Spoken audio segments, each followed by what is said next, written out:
abaixada de cócoras, ao lado de um tanque frio, na área de serviço do 17º andar de um apartamento grande e quase vazio.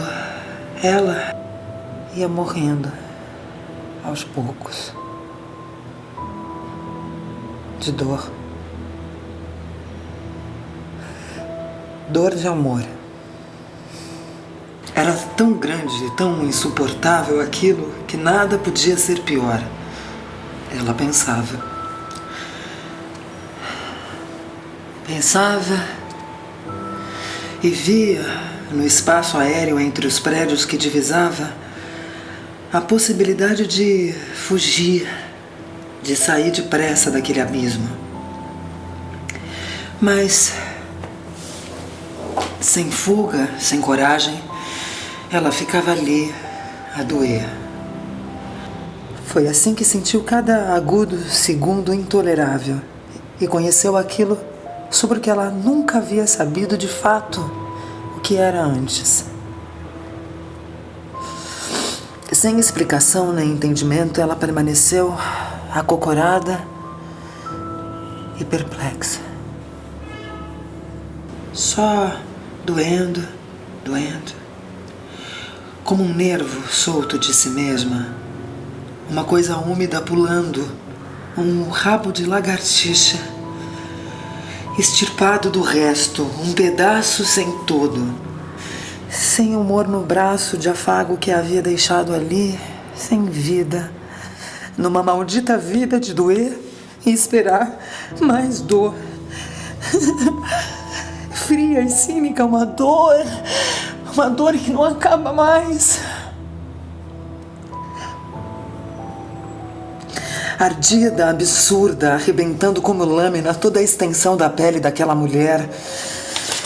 Aquilo que se fazia em dor e a ia consumindo, tornando o fim da tarde em noite, a noite em madrugada e a madrugada em uma manhã de sol gelada, estendida num corpo doído ao lado do tanque, abraçado ao tanque frio, sem nunca mais o corpo noturno do seu amado.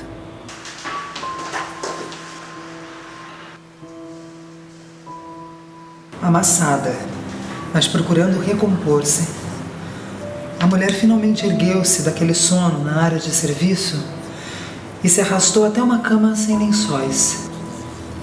Deitou-se exausta de tanto e todo o tempo doer e aprender a doer e suportar. Suportar sem escolher nem entender. Perplexa.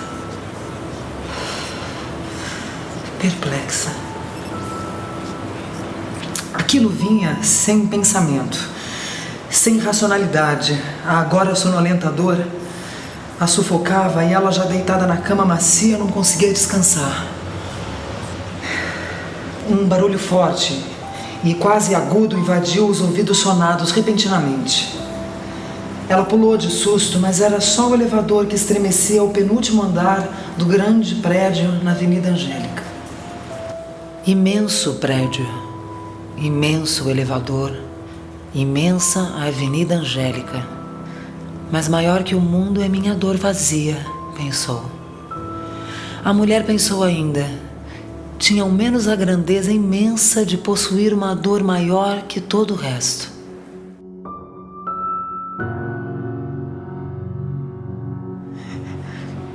Ela esperou, então, cada sabor acre de cada gemido seu. Atendeu a cada apelo íngreme daquela invasão de fel. Passou a degustar e a sentir inteiramente cada golfada de pensamento e sangue envenenado. Ela havia ouvido de um psicanalista na TV. Não devemos tentar afugentar uma ideia fixa, pelo contrário. Devemos vivenciá-la intensamente para que aos poucos vá perdendo a força até extinguir-se por completo.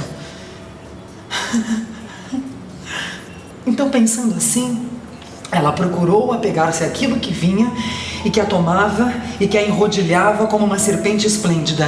E, saboreando o que a saboreava, ela entregou-se à coisa viva da dor esfacelando-se. Mordeu-se, feriu-se, sem se poupar. Depois dormiu, mas não esqueceu a dor. Acordou com ela e pediu socorro e gritou, mas ninguém a ouviu, sozinha que estava. Com a cara toda inchada de sono e choro, andou cambaleando até o banheiro. Não acreditava no quanto sofria. Mas por que sofria tanto?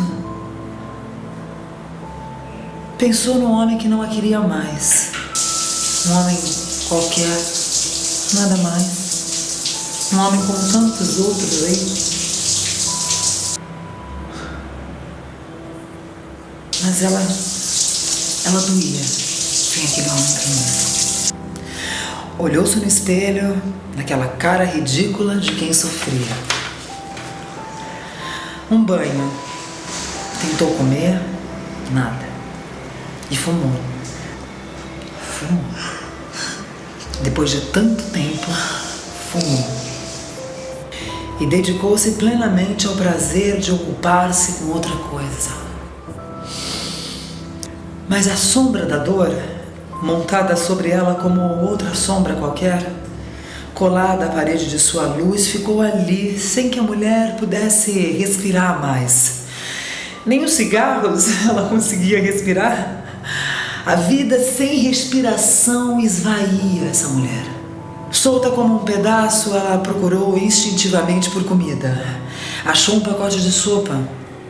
Chorou sobre a sopa que borbulhava rala na água fervente.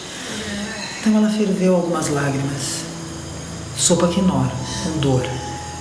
Ela tomou silenciosa naquele almoço solitário. Voltou para a cama, sem condições de pensar em voltar ao trabalho. Ela pensou que precisava de muito tempo ainda para doer, para viver intensamente aquela dor absurda até que ela perdesse a força e fosse embora. Pensou que haveria outros homens depois daquele, que aquele mesmo poderia voltar. Mas se ele voltasse, quando a dor estivesse enfraquecida, ela não iria querer mais. E ela iria rir da cara dele. Mas agora ela não queria rir da cara dele. Ela só queria continuar ali, a aprender a dor como nunca havia aprendido antes. Como uma experiência única de paciência. Persistindo e enfrentando a escuridão e o frio daquilo que ela não entendia. De onde vinha? Como teria crescido uma força tão infinitamente intensa, nascida de um sentimento tão ameno, tão doce? Aquilo era vivo e a fazia sentir-se viva, mas com uma eletricidade tão descomposta e violenta que arrebatava todo o seu fluxo sanguíneo e vital e a secava como um fogo, tornando a folha de sua vida em cinzas. Vampirizada, ela entregava-se agora à tela da TV. Uma mulata nua e pintada como uma deusa perversa, dançando ridícula, apontava a proximidade do carnaval.